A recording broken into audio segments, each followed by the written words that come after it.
minha cordial saudação, com a graça e a paz de Cristo Jesus.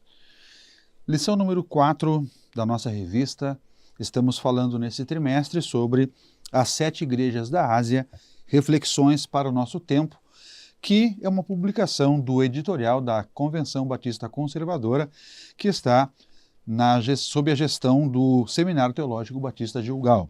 Lição número 4 trata sobre Esmirna, fidelidade em meio à perseguição e ao sofrimento. A cidade de Esmirna era uma importante cidade da Ásia Menor, chamada a beleza da Ásia. E uma das coisas que nós observamos aqui é que esta igreja não sofreu nenhuma repreensão da parte de Cristo.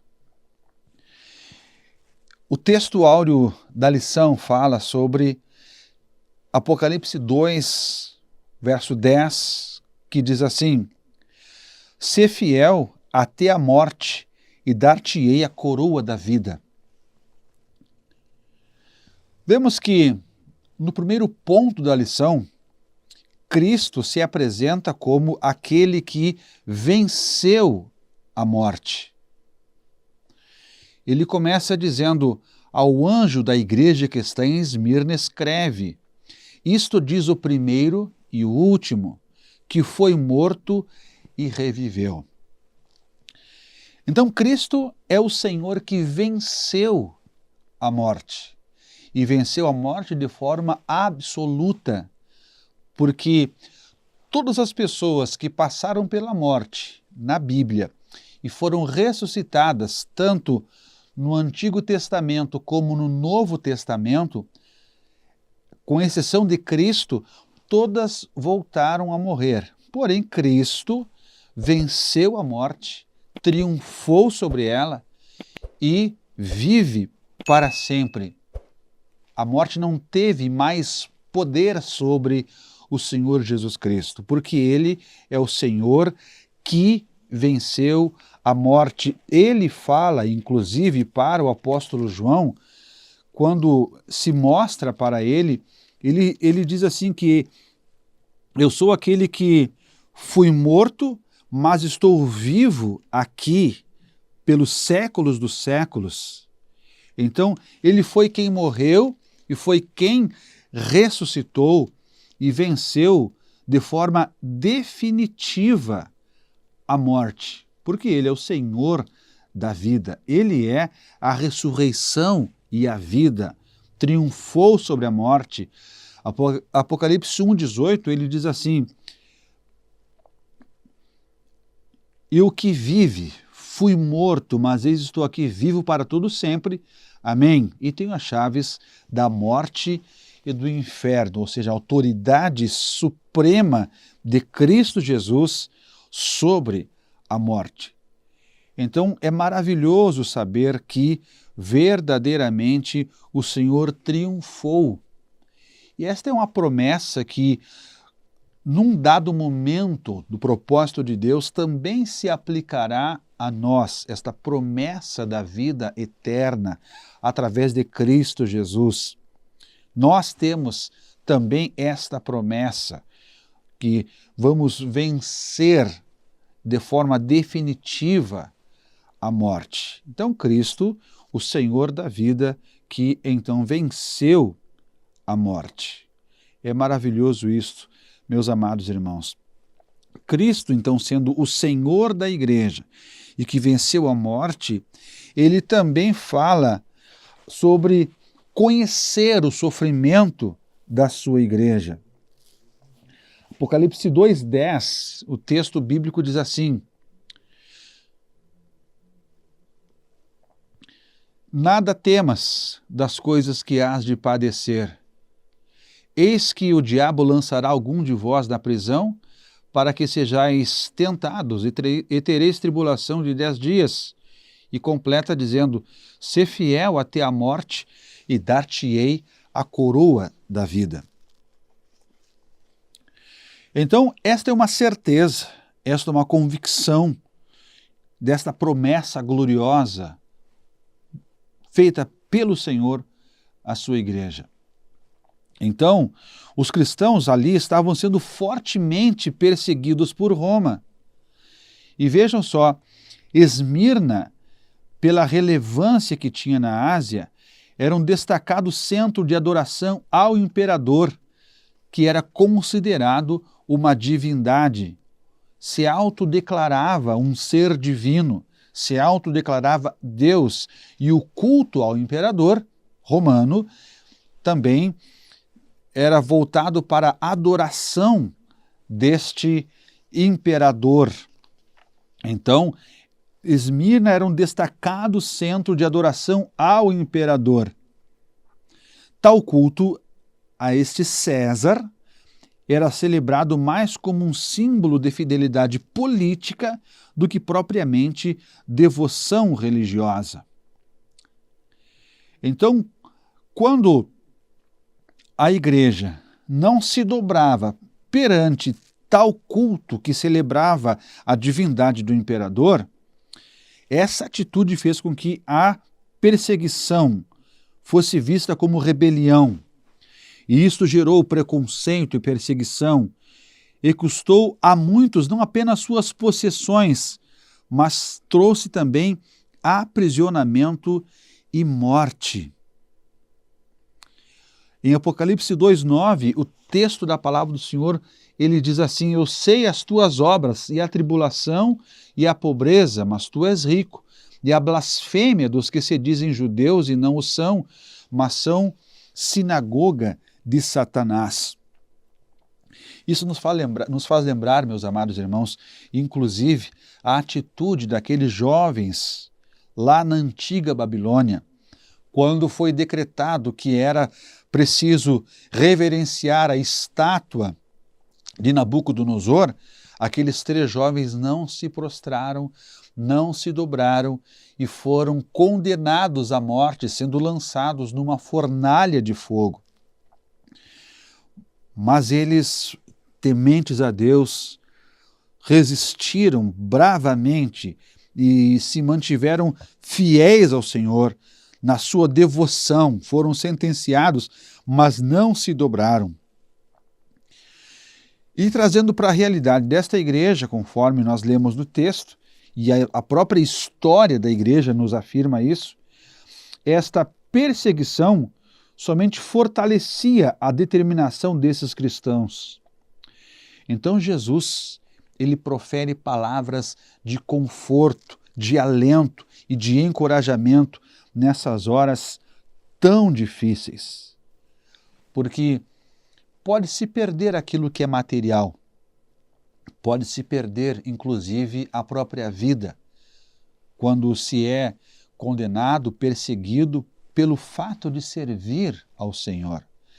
Mas a herança prometida pelo Senhor, que não é uma utopia, algo que jamais será concretizado, é algo que realmente será, sim, de fato, materializado naquele grande e glorioso dia.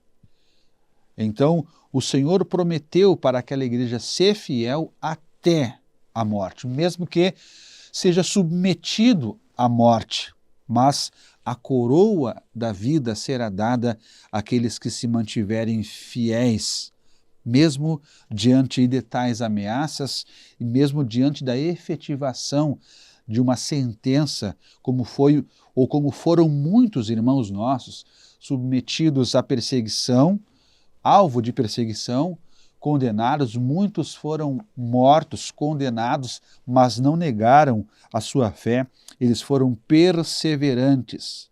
Fidelidade em meio à perseguição e em meio ao sofrimento.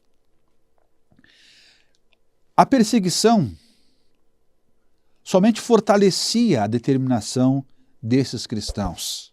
E Jesus reconhecia isso.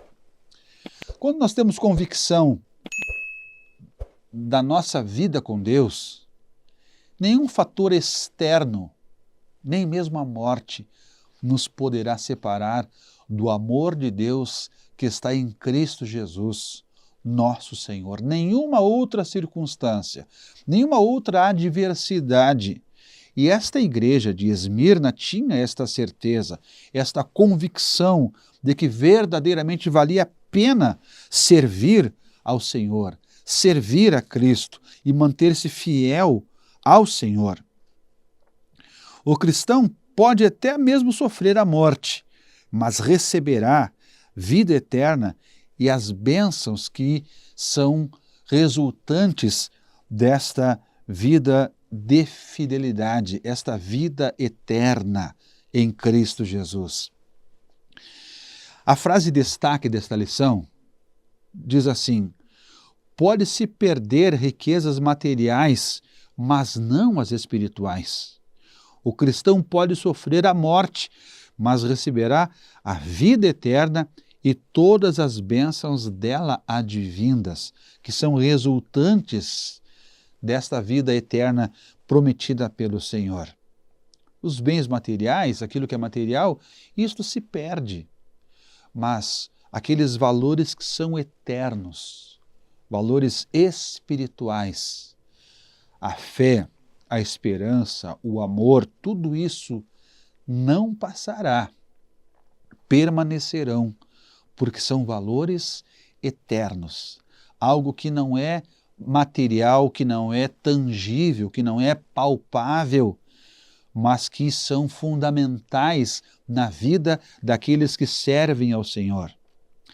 Alguém pode perguntar: se Cristo é o Senhor da igreja e afirmou que as portas do inferno não prevaleceriam contra ela, por que, historicamente, houve tanta perseguição e tanta morte de cristãos, e que é algo que continua ocorrendo em pleno século XXI, quando cristãos são perseguidos em países que são fechados para o Evangelho, países onde há hostilidade contra os cristãos?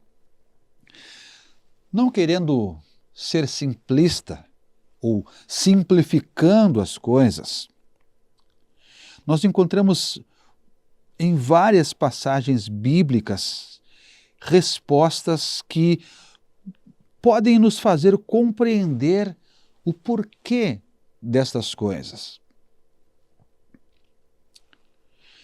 Primeira delas, ser um portador da palavra no mundo tão dominado pelo pecado gera conflitos. Isto é como andar na contramão, é como nadar contra uma correnteza, porque a palavra de Deus contraria os princípios de um sistema secularizado e permeado daquilo que não agrada a Deus.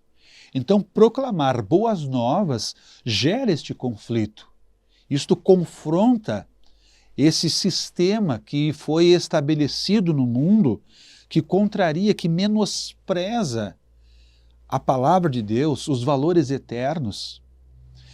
Há países cuja legislação ela corrobora esta perseguição e hostilidade que se faz contra quem proclama o Evangelho. Há países em que os cristãos são perseguidos, são presos, são martirizados, igrejas são queimadas, pessoas também são martirizadas, porque pregar o Evangelho, a palavra contraria esses princípios que regem esse sistema que prevalece hoje no mundo. Então, ser um portador de boas novas e da palavra neste mundo tão corrompido, tão dominado pelo pecado, vai gerar conflitos. Isso foi assim desde o princípio da história da igreja e permanece até hoje. Segunda coisa, resta ainda um período em que precisamos permanecer por aqui. E enquanto aqui, nesta terra, nós estamos sujeitos a enfrentar, sim, oposição, hostilidade, perseguição, porque o sistema que prevalece no mundo é contrário aos princípios divinos. O próprio Senhor Jesus Cristo disse assim: no mundo tereis aflições, mas tende bom ânimo, eu venci o mundo. E assim como Cristo venceu o mundo, nós também venceremos. Não significa que estaremos isentos de perseguição, não estaremos isentos de aflição, Estamos sujeitos a isso aqui. Deus pode nos livrar, obviamente que sim, mas nós estamos aqui neste mundo sujeito a tantas adversidades. O próprio Senhor disse, no mundo tereis aflições, mas o Senhor disse, tem de bom ânimo. Eu venci o mundo. Bom ânimo, coragem, determinação, propósito firmado. Então, isso, enquanto permanecemos aqui, são circunstâncias que são inevitáveis. Inevitáveis. Porque o Senhor, Ele pode e vai nos livrar de todo o mal, mas circunstâncias adversas fazem parte do nosso dia a dia. Ou seria uma realidade tais aflições, conforme o Senhor disse em João 16:33. O próprio Senhor advertiu e nos alertou lá em Mateus capítulo 10, do verso 17 ao 22, que o seu povo seria odiado por causa do seu nome. Então, proclamar o Evangelho, anunciar a boa mensagem, a palavra de salvação e fazer parte deste povo que é o povo de Deus, a Igreja de Cristo, isso por si só gera aquele ódio, aquela aversão, aquela perseguição do mundo em relação a nós. Então, seremos odiados muitas vezes sem causa, apenas pelo simples fato de servirmos ao Senhor. No entanto, a promessa permanece fiel. O Senhor mesmo, no livro de Apocalipse 2:11, ele diz assim para esta igreja de Esmirna, no encerramento desta carta, ele fala assim: quem tem ouvidos, ouça que o Espírito diz às igrejas. O que vencer não receberá o dano da segunda morte. Receberá a coroa da vida. A coroa da vida. O Senhor reforça esta promessa que encontramos na epístola escrita por Tiago, em Tiago capítulo 1, verso 12. Bem-aventurado aquele que suporta a provação. E o Senhor garante ao seu povo que não há motivo para medo. Ser fiel até a morte, dar-te-ei a coroa da vida. Nossos irmãos que enfrentaram situações tão adversas que, inclusive, ocasionaram a sua própria morte, muitos deles enfrentaram a fúria de Roma com coragem, com determinação. Quantos foram queimados, quantos foram jogados às feras, quantos morreram no Coliseu, mas não negaram a sua fé. E ao longo da história da igreja, quantos irmãos nossos também sofreram perseguição, desprezo, escárnio, e quantos deram a própria vida, mas não quiseram negar a sua fé. E nos tempos apostólicos, durante a história da igreja, o sangue derramado era como uma semente, porque quando Roma achava que ia abafar, acabar com o movimento cristão, este movimento crescia cada vez mais, porque o Senhor ia salvando pessoas, outras pessoas que viam. Se essas pessoas, elas morrem convictas, algo de bom deve ter nesta religião, nesta fé que eles abraçaram e que eles professam. A despeito das dificuldades, é prazeroso servir ao Senhor. Nós temos uma satisfação dentro do nosso coração que nada vai nos separar do amor de Deus que está em Cristo Jesus, nosso Senhor. Nem a morte, nem a vida, nem os anjos, nem principados, nem potestades, nem altura, nem profundidade, nenhuma circunstância vai nos separar do amor de Deus que está em Cristo Jesus, nosso Senhor. Somos dele. A nossa vida está nas suas mãos. E o apóstolo João lá, em sua primeira carta, no capítulo 3, ele fala do privilégio, do prazer e da realidade de ser um filho de Deus. E também ele fala assim: amados, agora somos filhos de Deus e ainda não se manifestou o que haveremos de ser, mas sabemos que quando ele se manifestar, seremos semelhantes a ele, porque assim como é, o veremos. O martírio poderia dar fim a esta vida. No entanto, era a entrada para o reino celestial.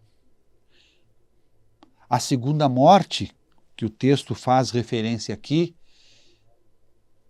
não será uma realidade para os que servem ao Senhor, mas sim para os perdidos. Portanto, a segunda morte, que é a condenação eterna após o juízo final, isto pode ser evitado quando alguém abraça a fé em Cristo, quando aceita a Cristo como seu único e suficiente Salvador. E se, quem sabe, você que nos assiste agora não tomou essa decisão, faça isso. Cristo te ama, porque Deus amou o mundo de tal maneira que deu seu Filho unigênito, para que todo aquele que nele crê não pereça, mas tenha a vida eterna. Então é a oportunidade que nós temos de alcançar a salvação. E uma vez alcançando esta salvação, nada vai nos separar do amor de Deus. Então que o Senhor nos abençoe e que o Senhor nos ajude. É a esperança que temos. E quem aceita Cristo não passará pelo juízo final, que vai ter como destino a condenação eterna, porque é a segunda morte. O juízo final vai determinar a condenação eterna das pessoas. A chance do escape é agora, pela graça de Cristo, porque a graça de Deus se manifestou, trazendo salvação a todos os homens, conforme Tito, capítulo 2, e o verso 11. Que o Senhor te abençoe, que possamos refletir sobre isso, fiéis até a morte, mesmo com as circunstâncias sendo adversas, mas que não venhamos negar a fé, que não venhamos abandonar este propósito maravilhoso de servir ao Senhor. Que Deus te abençoe em nome de Jesus. Amém.